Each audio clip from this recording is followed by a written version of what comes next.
정말 인강만 하다가 현강을 하게 되네요. 감동의 물결입니다. 그리고 너무 많이 참석해 주셨네요. 너무 감사합니다.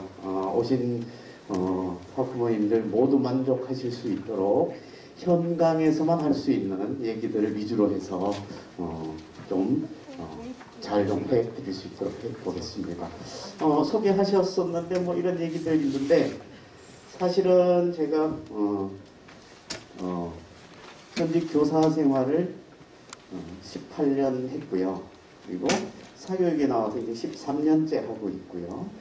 그리고 또 저희 애들도 또 학교에 보내보고 그래서 공교육과 사교육 또 학부모로서 이렇게 하다 보니까 제가 그래도 많이 공부할 수 있었던 것은 바로 컨설팅입니다. 그래서 학생들 컨설팅을 지금 많이 하고 있습니다. 그래서 지금 대치동에서 UA 진로진학센터에서 컨설팅을 하고 있습니다. 물론 대치동 학생들도 있고요. 전국에서도 많이들 오고 있습니다. 그래서 저학년 같은 경우는 중학교 3학년서부터 연간 컨설팅도 하고 있습니다. 그래서 그렇게 하고 있다 보니까 입시 설명회에서 나오는 자료들은 사실은 요즘은 어디든 뒤져보면 다 나옵니다. 사실은 자료는. 근데 너무 TMI라고 자료가 너무 많다 보니까 어머님들이 다 이해하시고 받아들이시기 아마 너무 어려우실 거예요. 그러다 보니까 입시 설명회를 하면 그것을 아주 잘 풀어서 설명들을 해주시죠. 그죠? 그 필요한 부분만. 그래서 되도록이면 많은 내용을 담아놓았고요. 남아놨는데 그 내용들 중에서 꼭 필요한 얘기들 위주로 특히 중간고 학생들한테 꼭 필요한 내용들을 위주로 해서 제가 한번 차근차근 설명드리겠습니다.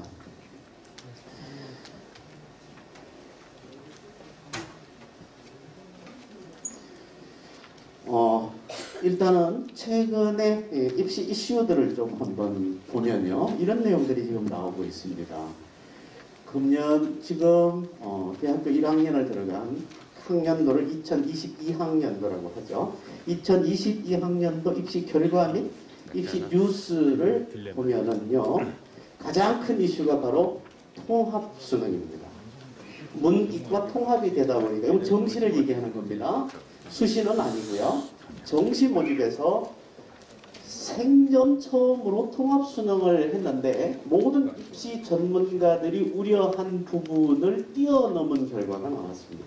그게 바로 뭐냐면 자연계 학생들의 인문계로의 교차 지원을 많이 했어요.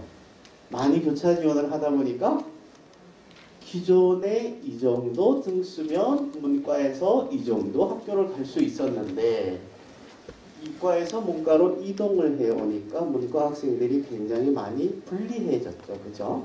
그래서 문과 학생들은 굉장히 불리해졌다 이렇게 얘기를 했고요. 실제로 굉장히 많은 입시 전문가들 그 다음에 학교 선생님들 모든 예상을 뛰어넘어서 한 20% 정도만 옮겨가지 않을까 이렇게 생각했는데 상위권에서 약 40~50% 정도가 교차 지원을 했습니다. 그렇게 하다 보니까 지금 여기에 나와 있다시피 서울 이과생이 문과를 침공해서 서강대 같은 경우는 약 이과에서 문과로 간 애들 얘기예요. 80.3%를 차지하고 있다고 합니다. 서강대학교가 원래 3년 전부터 문이과를 조금 벽을 허물었습니다. 지원할 수 있는 걸 상당히 많이 풀어놨던 학교입니다. 그러다 보니까 통합, 문과도 지원할 수 있고 이과도 지원할 수 있게 미리부터 했어요. 3년 전부터. 그러다 보니까 이번에 굉장히 많이 그렇게 됐어요. 그렇다고 그게 서강대가 최고였고요. 서울시립대, 한양대, 연세대 이런 학교들이 이과 나온 학생들이 문과에 가서 지금 붙어있는 상황입니다. 자, 그래서 계속되는 입시 뉴스들이 막 나오고 있어서 오늘 나온 뉴스입니다. 제가 소속되어 있는 데도 UA 중앙교육입니다. UA입니다. 학생들이 대입 원서를 쓸 때 원서를 대행해주는 기관이 진학서하고 UA하고 두 개가 있는데요. 그 UA 쪽에서 이번에 조사를 해봤더니 이과에서 문과로 교차 지원해서 합격한 학생들을 대상으로 조사를 해봤어요. 혹시 반수할 생각이 있느냐? 반수할 생각이 없느냐? 여쭤봤어요. 학생들한테 물어봤더니 이과에서 문과로 간 학생들의 51%가 반수하겠답니다. 대학들 난리 났죠. 우수한 애들 뽑아놨는데 얘들이 50%나 빠져나가겠대요. 이 예상을 못했던 거예요. 대학에서는. 그죠? 그냥 문과 애들 뽑아놨으면 충실히 다닐 수 있는데 51%가 다시 반수해서 나가겠다고 했어요. 저도 정시에서 컨설팅을 약 160명 정도 했습니다.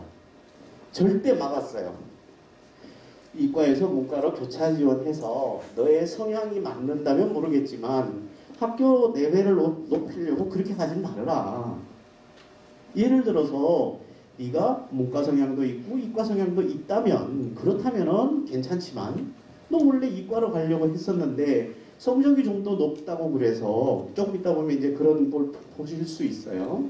아, 이 정도 성적이면 이과에서 문과로 교차 지원하면 학교 레벨이 어느 정도 올라가는지도 보여드릴 수, 이건 분명히 정시입니다. 수시가 아니고. 그러다 보니까 이런 부분들이 생기게 됐는데요. 지금 현재 오늘 뉴스 중에 또 한 가지가 뭐냐 하면 정시 인원수가 늘어나고 이과 학생들이 유리하다 보니까 그동안에 없었던 내용이 또 하나 나왔습니다. 오늘 긴급하게 나온 뉴스인데 뭐냐 하면 금년에 서울대학교 의과대학에 정시로 합격한 학생들의 고등학교를 분석해 봤더니 30%가 과학고 영재고 학생들이었답니다. 그러니까 과고나 영재고 학생들은 원래 정시 공부를 안 했었거든요. 걔네들은 수능을 잘 안 봐요. 거의 종합 전형으로 가거나 특기자 전형으로 주로 가거든요. 근데 정시 모집 인원을 늘려놨더니 이 친구들이 서울대 의대를 간 거예요. 30%. 과고 영재고가 전체 학생들 비중으로 보면 아주 낮은 비율이잖아요. 근데 얘네들이 30%를 가버렸어요. 어마어마하게 간 거죠. 그죠? 그러니까 서울대 의대뿐 아니라 의대를 지원한 학생들의 비중이 오늘 신문에 나왔습니다. 오늘 가셔서 한번 검토해 보시면 의대, 치대, 한의대, 수의대, 약학 골고루 지원한 걸 학교별로 다 분석을 해놨는데 거의 40%가 넘습니다. 졸업생의 40%가 넘게 의치, 한, 수, 약을 쓰더라는 겁니다. 그래서 정시로 이런 부분들이 새로운 뉴스다 이렇게 생각하시면 될 것 같고요. 그리고 이제 또 새롭게 바뀌어진 뉴스들 중에서 2023 수시에서는 예전보다 달리 면접이 굉장히 강조되고 있습니다. 지금 여기 오신 2학년 학부모님하고 1학년 학부모님들은 2학년 학부모님들에 해당되는 입시는 2024학년도고요. 1학년은 2025학년인데 2024학년도부터는 그죠? 2024학년도부터는 지금 2023하고 조금 더 달라지죠. 그래서 그 달라지는 부분을 잘 말씀을 드리겠는데 가장 중요한 건 자기소개서가 없어져요. 자기소개서가 없어지는 것에 대한 것도 제가 좀 설명을 드리겠습니다. 자, 그래서 자기소개서가 없어지니까 결론적으로 면접이 많이 강화되고 있다는 것을 알 수 있습니다. 그래서 면접이 좀 많이 강화되고 있다.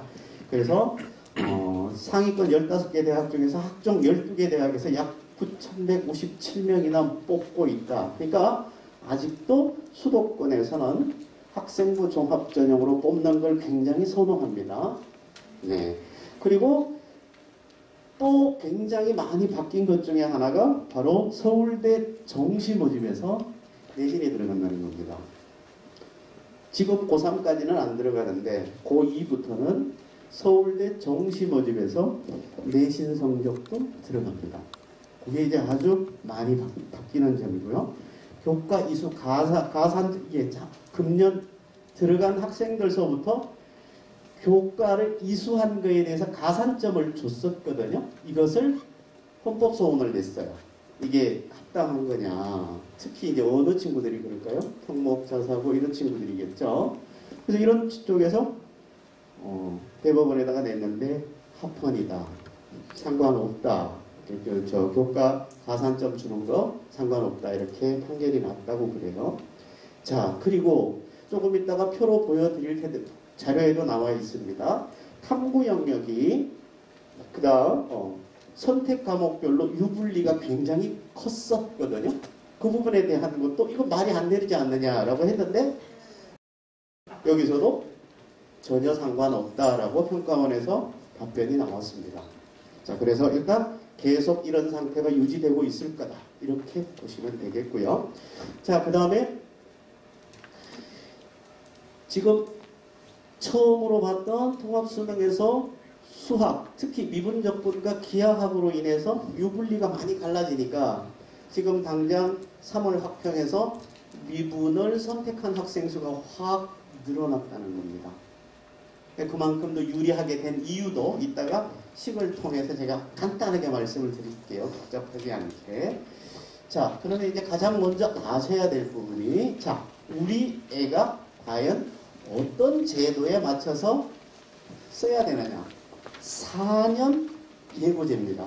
그러니까 지금 정부가 바뀌었다고 해서 고1 학생들 전혀 걱정할 필요가 없어요. 이미 다 끝났습니다. 고1 학생들까지는 이미 대입제도하고 그 다음에 수능하고 이미 결정이 났어요. 그러니까 뭐 고교 학점제다 뭐 이런 부분 뭐 자사고를 폐지한다 이거 전부 다 지금 고1 학생들부터는 아무런 영향이 없습니다. 정권이 바뀌더라도 앞으로가 문제겠죠. 그래서 이제 보면 이렇게 시행 계획이 나옵니다. 어떻게 나오느냐 하면 일단은 지금 2학년 학생들의 대입 기본 정책 이거 이렇게 할 거야 라고 한 게 바로 재작년 11월에 이미 났어요. 그죠? 그러니까 4년 전 예고입니다. 그리고 그 다음에 뭐냐 하면 대입 전형 기본사항 발표라는 게 있습니다. 그죠? 대입 전형 기본사항이 이게 바로 뭐냐 하면 대입 일정이 나와요. 언제 수시를 보고 언제 정시를 보고 날짜를 어떻게 이제 일정이 나오고요. 그 다음에 대입 인원이 나오는 게 대입 시행계획 발표입니다. 그러니까 지금 2학년 학생들의 대입 인원은 지금 현재 4월 말쯤 돼야 인원수가 나옵니다. 아직까지 대학별로 인원수를 몇 명 뽑는다가 아직 발표가 안 된 상황입니다. 2학년 학생들이요. 그러니까 지금 참고로 하려면 뭘 해야겠죠? 지금 고3 학생들을 뽑는 인원수를 보고 어떻게 변화할 것인지를 추측해 보면 되겠죠. 조금 있다가 4월 달에, 지금 4월이니까 4월 말경에 이제 대교협에서 각 대학에 몇 명씩 뽑는다라는 게 나오게 됩니다.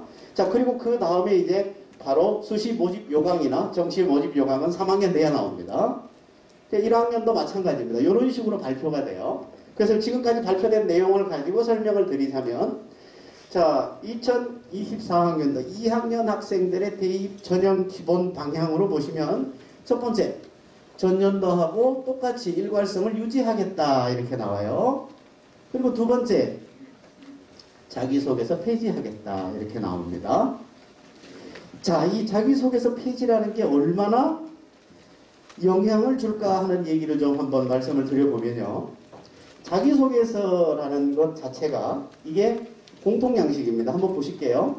자기소개서가 지금 현재 1번, 2번만 지금 고3까지만 쓰게 되는데요. 자기소개서가 폐지됐다고 해서 우리 자기소개서 안 써도 되는구나 라고 생각을 하시는데요. 아닙니다. 저는 꼭 써봐야 한다고 보거든요. 왜냐하면요. 자, 자기소개서를 없앤 주체가 누굴까요? 대학일까요? 아닙니다. 대학에서는 자기소개서 보고 싶어요.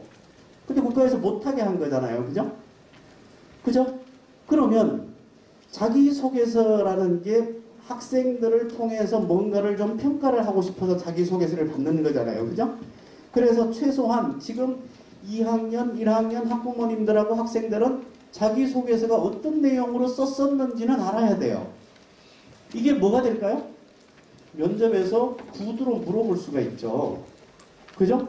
면접에서 구두로 물어볼 수 있어요. 그래서 자기소개 폐지됐다고 자기소개 없는 거야. 이거 필요 없어요. 준비하셔야 돼요. 자, 그 내용 한번 볼게요. 1번 내용이 뭐냐 하면 고등학교 재학기간 동안 자신의 진로와 관련하여 어떤 노력을 해왔는지 이게 보고 싶은 거예요. 면접을 볼 때. 하하, 그러면 이 내용이 자기소개서에 써야 하는데 자기소개서에 못 쓰니까 이게 어디에 나타내면 좋을까요? 생기부에 이렇게 나타나 있으면 좋죠. 그죠? 생기부에 이런 내용들이 쭉 나타나 있다면 면접할 때도 얼마나 좋아요. 그죠? 자, 그래서 자기소개서를 버릴 게 아니라 자기소개서를 이렇게 챙겨봐야 돼요. 그리고 그 밑에 뭐라 그랬어요? 진로와 관련하여 어떤 노력을 해왔는지 의미 있는 학습 경험과 교내 활동 중심으로 기술해라. 이렇게 1번 자기소개서였거든요. 이게 바로 동아리 활동이라든가, 즉 내신 성적만 좋은 게 아니라 너의 진로를 위해서 학업이라든가 그 다음에 학교 활동에서 어떤 노력했느냐 이거 보고 싶어 하는 거거든요.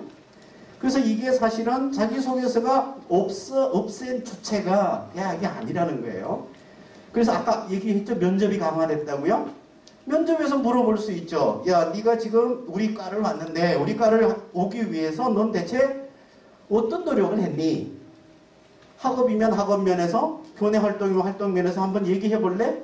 면접 문제 물어볼 수 있겠죠. 충분히. 그쵸? 그래서 아셔야 된다 이 얘기입니다. 그 두 번째 얘기 보면요. 이게 이제 자기소개서도 사실은 그동안 계속 오던 게 작년에 처음 바뀌었어요. 원래 1, 2, 3번이고 4번까지 썼었는데 간소화해 준다고 1, 2번만 하고 3번을 추가로 해서 3개 보는 학교도 있었고 2개만 보는 학교도 있었는데요. 공통 문항이 이거 2가지입니다. 이거 2가지인데 바뀐 내용이 바로 이 부분입니다. 뭐죠? 타인과 공동체를 위해서 노력한 경험이 있느냐 하는 내용이 2번에 있었습니다. 그래서 이 내용도 굉장히 중요하다는 얘기입니다. 공부만 잘할 게 아니라, 자, 대학에 들어가면 뭐 하죠? 팀플 숙제가 많이 하죠. 그죠? 나 혼자만 해서 되는 게 같이 해야 돼요. 그죠? 따로 노는 게 아니라 같이 협업해서 할 수 있느냐 이 얘기입니다.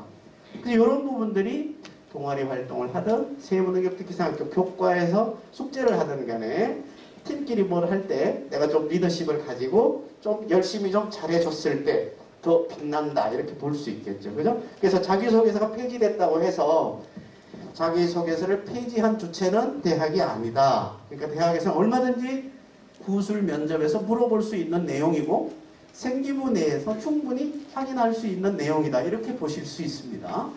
자, 그렇게 하고 지역 인재를 의무 선발하게 된다. 이런 얘기인데요. 이게 사실은 별거 아닌 것 같지만 어마어마하게 큽니다. 지역균형 선발에서 일단 나머지 부분은 둘째 치고요. 성적이 높은 학생들이 지방까지 가려고 하는 학과들이 뭐죠? 의치한이죠. 의학계열이죠. 그죠? 의대에서 지역균형 선발을 굉장히 많이 한다는 거예요.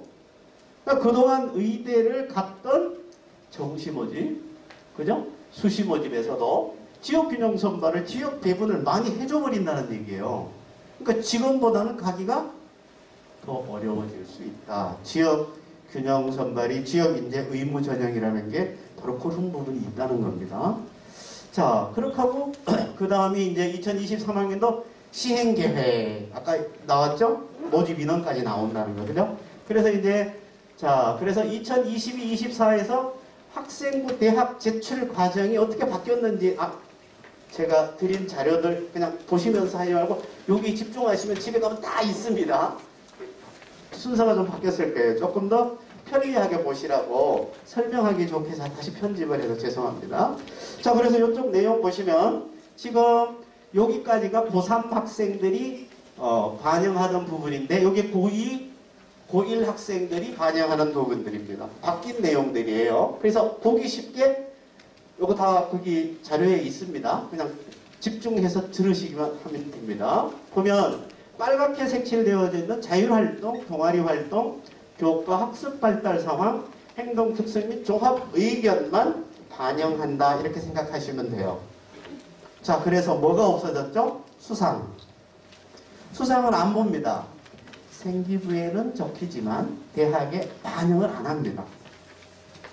그럼 수상이 필요 없다고 생각하겠죠? 그쵸? 수상이 필요 없으면 자, 이 수상이 필요 없으니까 수상 받기가 예전보다 경쟁이 치열할까요? 덜할까요? 그런 생각이 좀 드네요. 그리고 세부 능력 특기사항을 쓸 때, 이 수학 경시대회에서 1등 먹었어. 내신은 좀 떨어지는데 수학 경시대회에서 성적을 잘 받았어. 그럼 수학 선생님이 세특에다 잘 써주실 수 있지 않을까요? 그렇죠? 그래서 수상 경력을 안 본다고 해서 학교에서 하는 모든 대회를 패스하고 그냥 난 내신만 할 거야 하는 학생들은 약간 생각을 좀 고쳐야 할 겁니다. 그렇죠? 지금 아주 중요하게 점수화되는 부분이 바로 빨간색들이거든요. 그 빨간색들 중에 특히나 여기 교과 학습 발달 사항에 세부 능력 특기 사항을 쓰게 되어 있거든요. 각 과목마다. 그럼 만약에 내가 수학에서 수학 경시대에서 뭐 최우수상을 받았다. 이렇게 돼버리면 내신 관리를 조금 잘못해가지고 2등급이 나왔네. 하지만 세특에서 써주실 수 있겠죠. 그렇죠? 그렇기 때문에 학교에서 하는 대회라든가 이런 부분들은 학교 활동에 얼마나 열심히 했느냐 하는 부분에 대해서 높은 점수를 받을 수 있는 겁니다. 예전처럼 그러니까 처음 말씀드린 대로 예전만큼 대회에 그렇게 경쟁이 치열하지는 않을 거라는 얘기입니다. 그러니까 자기가 좋아하는 과목이나 자기가 관심 있는 대회는 적극적으로 좀 해라. 그게 어필할 수 있는 부분이 될 수 있으니까 수상명이 나오진 않더라도 얼마든지 어필할 수 있는 부분은 된다. 저는 그렇게 봅니다. 자, 그래서 수상 부분도 이렇게 없어지게 되고요. 수상 부분도 대입에 미반영되게 되고요.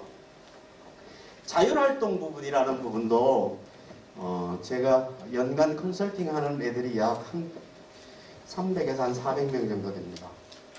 전국에서. 내가 지금 안 해본 학교는 없습니다. 뭐 하나고 학생들도 해봤고 민사고 전부 다 해봤습니다. 생기부를 보면요. 저 자율활동도 학교마다 너무 다릅니다. 500자 한정이거든요. 500자에 녹아져 있는 내용이 얘를 충분히 분석할 수 있을 만큼 잘 써주신다라고 학부모님들은 말씀을 하시지만 애들이 자율활동을 그렇게 잘 했어요. 그래서 쓸 거리가 많아요. 자율활동에 쓸 거리가 많아요. 그 쓸 거리가 뭐가 되면 좋겠어요? 아까 얘기했던 자기소개서 1번과 2번에 해당되는 내용의 칭찬들이 들어가면 되겠죠. 그렇죠? 그렇죠? 그 얘기입니다. 그래서 자율활동도 500자를 쓰게 돼 있어요. 누가 써요? 담임 선생님. 자율활동은 담임 선생님이 쓰십니다. 그죠? 담임 선생님이 쓰시게 되고요. 그 다음에 동아리 활동. 동아리 활동도 연간 500자를 쓰게 됩니다. 동아리 활동이 바로 이제 뭐가 되는 거죠? 전공, 적합성. 아까 자기소개서 1번에 나왔던 내용 있죠? 내가 진로를 선택하기 위해서 학업이나 교내 활동을 통해서 경험한 내용을 써라라고 했을 때 바로 여기의 내용이 굉장히 많이 나오게 되죠. 그래서 동아리 활동에서 어떻게 활동했느냐? 거기에 대한 선생님의 평가가 그대로 가게 되는 거죠. 그죠? 그래서 동아리 활동, 특히나 본인이 진로와 관련된 부분에 대해서는 적극적으로 열심히 좀 해서 자, 동아리 활동의 내용들을 제가 전국에 있는 학교들의 동아리 활동 내용을 보면 정말로 굉장히 다양하게 나옵니다. 어떤 거냐 하면 애들이 활동을 열심히 했는지 안 했는지는 바로 보입니다. 선생님들의 칭찬이 얘가 적극적으로 열심히 찾아서 노력한 애들은 그렇게 보여요. 근데 그게 아니잖아요. 그러면 이해했음, 알고 있음 이런 식으로 평가를 합니다. 잘 이해했음, 이런 실험을 했음, 알고 있음 이렇게 나와요. 근데 주도적으로 한 애들은 또 주도적으로 한 게 달라요. 얘가 이런 쪽으로 궁금해서 얘의 진로 목표는 무엇인데 여기에 궁금해서 이걸 했는데 이거기에서 좀 더 확장해서 이것까지 찾아서 공부했더라. 이런 내용이 나와요. 그죠? 그죠? 그래서 학문의 호기심에서, 지적 호기심에서 확장되어 가던 내용까지 이렇게 적혀지게 돼요. 그래서 동아리 활동도 잘 해야 합니다. 자, 그 다음에 여기 교과 학습 발달 사항은 바로 이제 교과 담임 선생님들이 쓰시는 겁니다. 국어는 국어 선생님, 수학은 수학 선생님. 학기당 각 과목별로 굉장히 많은 자를 쓸 수 있죠. 과목별로 500자니까요. 그죠? 과목별로 500자이기 때문에. 그래서 자, 그렇게 되고 그 다음에 마지막에 행동특성 및 종합의견에서 500자를 쓰게 되는데요. 행동특성 및 종합의견에서는 사실은 선생님들의 정말 학생을 위한 칭찬들이 주로 있어서 행동특성 및 종합의견에서는 크게 뭐가 많이 달라지거나 그렇지는 않습니다. 하지만 칭찬을 하더라도 구체적인 칭찬을 했을 때 굉장히 효과적입니다. 구체적으로 실제로 본 상황이라든가 내가 봤거나 담임선생님이 얘가 이런 상황에서 뭘 하는 걸 봤어. 그랬더니 이 녀석이 진짜로 협업 능력도 좋고 그릇이 크네. 이런 식으로 표현을 해줬을 때 굉장히 좋은 평가를 받을 수 있다는 겁니다. 그래서 지금 보시면 자, 수상 경력이 없어져 버렸고요. 그 다음에 여기에는 봉사활동도 이제는 개인 봉사활동 실적은 아예 들어가질 않는다 그래요. 그죠? 그죠? 학교에서 하는 봉사활동만 가게 돼 있어요. 자, 그렇게 하고 그 다음에 교과학습 발달. 그러니까 하나, 둘, 셋, 네 개밖에 없습니다. 평가할 수 있는 게. 그죠? 그래서 보시면 여기에 나와 있는 자율활동 500자, 그 다음에 동아리활동 500자, 그 다음에 교과학습 발달사항은 각 과목별 500자, 그리고 행동특성 및 종합의견 500자, 요 2000자 가지고 평가하겠다는 겁니다. 그죠? 그래서 여기에 아까 얘기한 자기소개서에서 필요로 했던 부분들이 잘 녹여져 있다면 그러면 이제 학생부 종합에서 좋은 평가를 받을 수 있겠죠. 그렇게 보시면 되겠습니다. 자, 그 다음에 수능 변화는 이미 다 알고 계시니까 수능은 이렇게 변했습니다. 자, 수능이 이렇게 변했는데 왜 미분적분이 더 유리하고 불리하냐 그 부분 제가 잠깐 짧게 설명해 드리겠습니다. 짧게 드리는데 일단은 뭐냐 하면 통합수능이 됐다는 얘기는 뭐냐 하면 작년까지 재작년까지 그러니까 지금 대학교 1학년 가기 전 2021학년도까지는 인문계와 자연계의 수학이 달랐잖아요. 그래서 아예 석차를 따로 냈단 말이에요. 문과에서 몇 등, 이과에서 몇 등, 문과는 문과끼리, 이과는 이과끼리. 가장 크게 변한 게 뭐냐 하면요. 자연계에서 인문계로 교차 지원을 못했어요. 옛날에는. 왜? 사탐을 해야 됐었어요. 근데 금년에는 그게 없어요. 수능을 보는데 사탐이나 과탐 중에서 사탐을 2개 해도 되고 사탐 하나 과탐 하나 해도 되고 과탐 2개 해도 된다는 게 지금의 현재의 수능입니다. 그렇죠? 그렇게 하다 보니까 문이과가 없어져 버리니까 수학도 확통, 미적, 기하 중 어느 걸 선택해도 돼 이렇게 되거든요. 그러면 미적, 확통, 기하라는 과목이 얘네들이 전혀 별개의 과목으로 하는 게 아니고 여기처럼 공통 과목이 있어요. 수학 공통 과목이 수학 1, 수학 2에서 74%를 내요. 26%만 미적, 기하, 확통을 낸단 말이에요. 그러면 공통 점수는 있고 그 다음에 선택한 게 다르잖아요. 그죠? 그럼 이 선택 다르게 했는데 똑같이 점수를 줘버리면 그죠? 똑같이 점수를 줘버리면 어떻게 돼요? 확통한 애들이 이과로 침공하게 되면 의대도 가게 되죠. 물론 절차상으로 미적이나 기하를 선택해야 됩니다. 이렇게 규정은 지어놨지만 일단은 그것 때문에 보정을 하기 위해서 미적을 본 학생들의 공통 과목의 평균 점수, 확통을 본 학생들의 공통 과목의 평균 점수를 미적하고 확통의 원점수를 계산할 때 플러스를 해줘요. 그래서 미적을 본 학생들이 평균이 월등히 높거든요. 한 20점 높거든요. 그래서 그건 누가 받아요? 잘하든 못하든 미적 본 애들은 그 보정을 받는단 말이에요. 그래서 유리하다는 겁니다. 그래서 보시면 요 숫자가 이제 입시 설명회 할 때 굉장히 많이 나오는 내용입니다. 여기 지금 현재 고3 얘기거든요. 고3 얘기가 뭐냐 하면 수험생 수는 전국적으로 요만큼 줄었습니다. 작년 고3보다 수험생 숫자는 요만큼 줄었어요. 그런데 모집 인원은 늘었어요. 말이 안 되죠. 이게 왜 그러냐 하면 실제로는 이겁니다. 뭐냐 하면 작년하고 재작년에 사실은 대학에서 정원을 다 못 뽑거든요.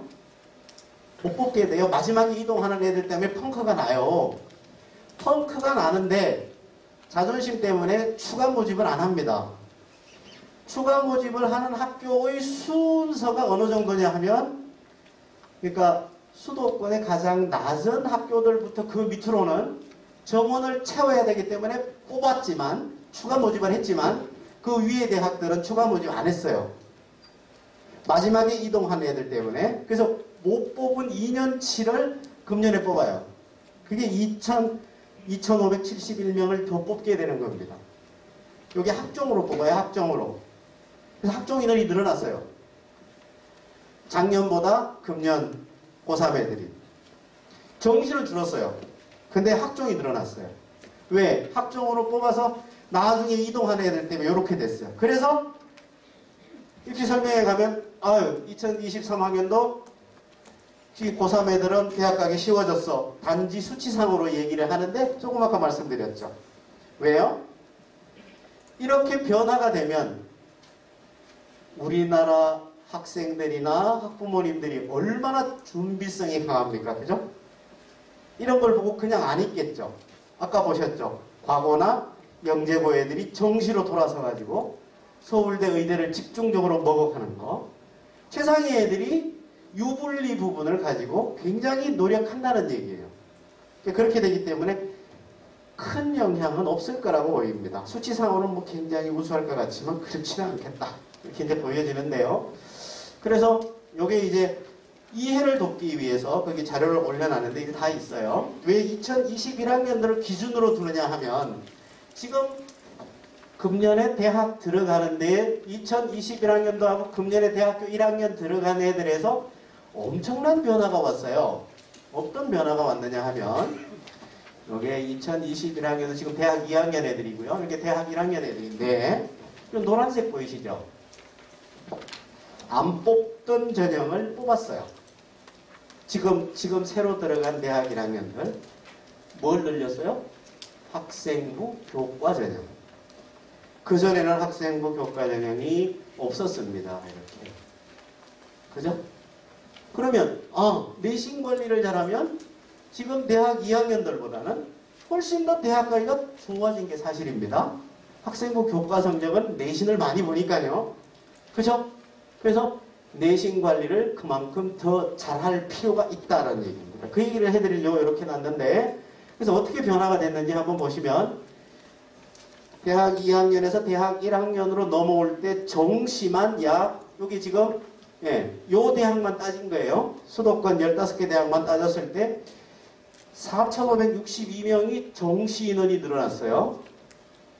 그리고 여기 얘기한 학생부 교과도 약 한 2,000명이 늘어났어요. 그죠? 그렇게 하고 학생부 종합은 줄었어요. 그죠? 4,811명으로 줄었어요. 그리고 논술도 약 1,000명 가까이 줄어들었고요. 결국은 뭐가 늘었어요? 정시가 늘어났다고요. 그리고 수시 중에는 학생부 교과 전형이 늘어났습니다. 이게 추천 전형이 많아졌어요. 지역균형 선발, 학교장 추천 전형이 많이 늘어났어요. 그러니까 재작년보다 작년에 이렇게 늘어났는데, 그러면 작년 대비 금년은 또 어떻게 됐느냐? 이것도 이제 보고 싶은 거예요. 그죠? 작년 대비 금년은 또 어떻게 됐느냐? 이렇게 보니까 자, 이렇게 됩니다. 수능이 더 늘어났어요. 재작년에 비해서 작년 늘어났죠? 거기서 또 늘어났어요. 15개 대학만 따지고 보니까 1337명이나 또 늘었어요.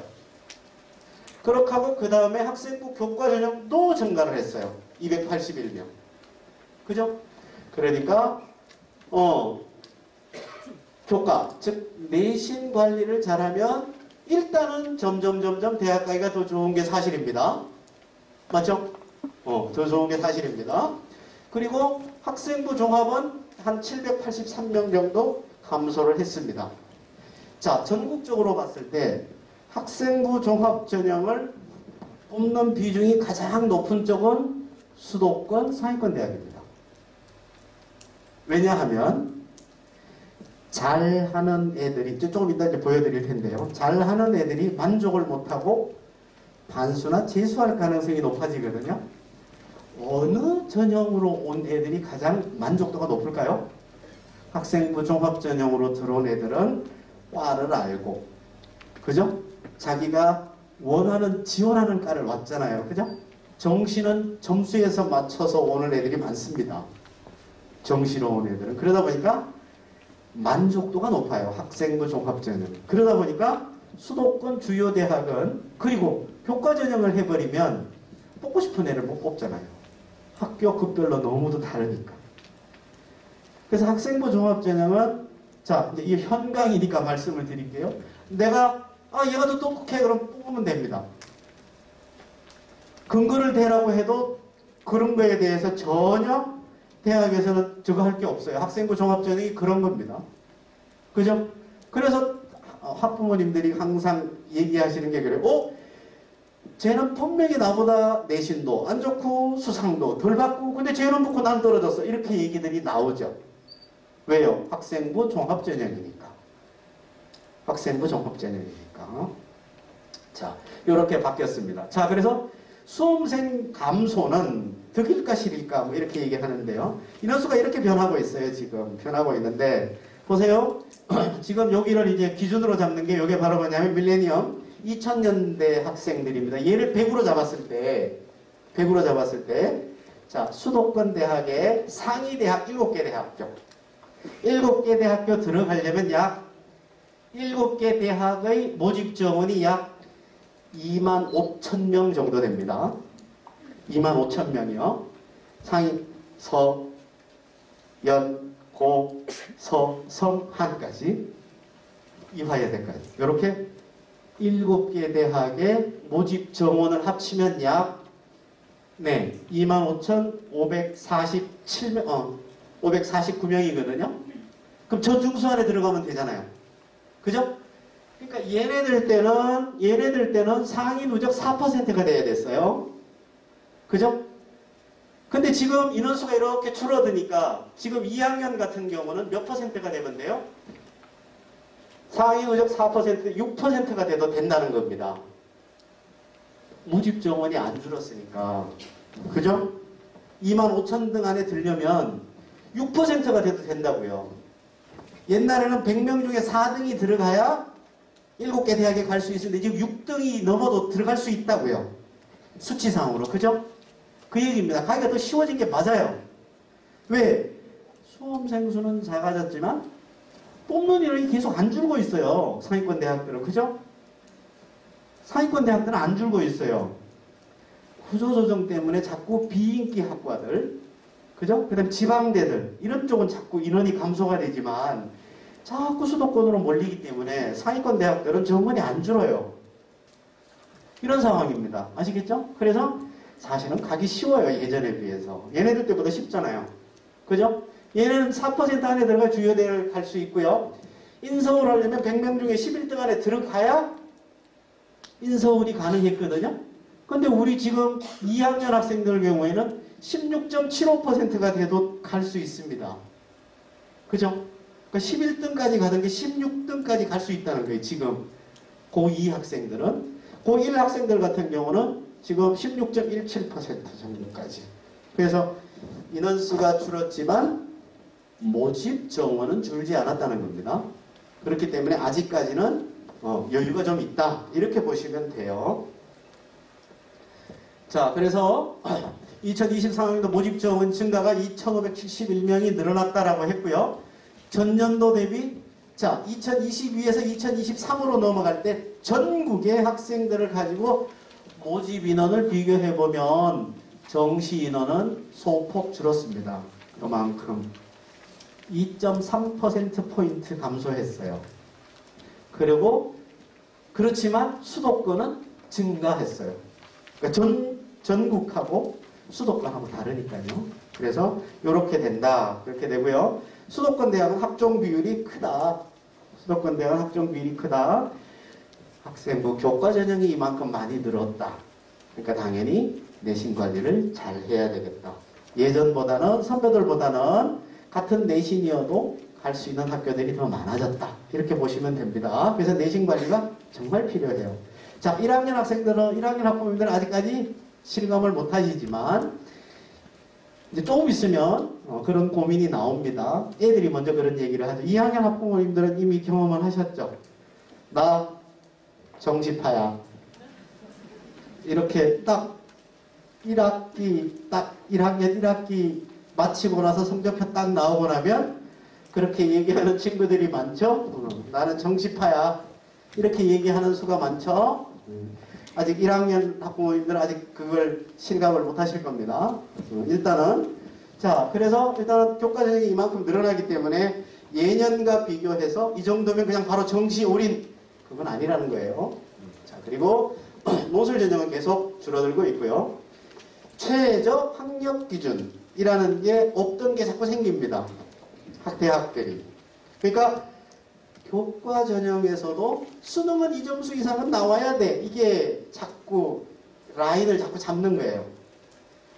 그러니까 예를 들어서 그러니까 학교의 위치라든가 학생들의 성적대에 따라서 내신은 좋지만 수능이 만약에 안 따라오면 애들이 와서 잘 견디지 적응하지 못한다는 거예요. 그러다 보니까 최저학력 기준을 자꾸 쓰게 됩니다. 그래서 최저학력 기준이 변수다 이렇게 되고요. 대학들이 왜 학생부 종합전형을 좋아하는지 보여드리고 싶어서 이게 학교 어디가 거기 보면 대학도 할 수 있거든요. 제가 전부 일일이 클릭해서 지금 찾아놓은 자료인데요. 중도 탈락률입니다. 대학에 입학했다가 중간에 그만두는 애들의 비율이거든요. 자, 역시 서울대가 가장 작겠죠? 서울대는 약 1.3%가 관뒀어요. 1.3%. 100명 중에 1명, 1000명 중에 13명. 자, 그런데 여기 좀 높은 거 좀 볼까요? 제일 높은 게 홍익대학교입니다. 3.6%. 즉, 지금, 재적 학생 수가 16,876명. 1, 2, 3, 4학년 다 토탈한 겁니다. 거기에서 그만둔 애가 600명이나 관뒀어요. 한 해에. 1, 2, 3, 4학년에서 600명이 관뒀다고요. 그러니까 그 관둔 내용을 보시면 여기에 보면 등록을 안 했다. 그 다음에 복학을 안 했다. 자퇴했다. 그 다음에 학사경고를 받았다. 이렇게 해서 결과는 600명이 관뒀는데 약 3.6%의 탈락이 생긴다는 거예요. 열심히 뽑아놨는데 나간다는 얘기잖아요. 그죠? 열심히 이러니까 대학의 입장에서는 만족하는 애를 뽑을 거 아니에요. 그죠? 그래서 제일 만족도가 높은 전형이 학생부 종합이더라 이거예요. 그래서 학생부 종합 전형을 많이 뽑고 있는데 학부모님들이 대부분 이제 고등학교 1학년 딱 들어오면 애한테 기대가 많으시죠. 그래서 모든 것 다 해야 돼요. 그죠? 내신도 챙겨야 하고요. 학종 준비도 해야 되고요. 그죠? 그리고 수능도 잘 봐야 돼요. 애가 너무 힘들죠? 그죠? 뽑는 유형의 뽑는 방법들이 다 다르거든요. 자, 학생부 교과 전형은 내신이 굉장히 좋은 애들을 뽑는 전형이에요. 그리고 학생부 종합 전형은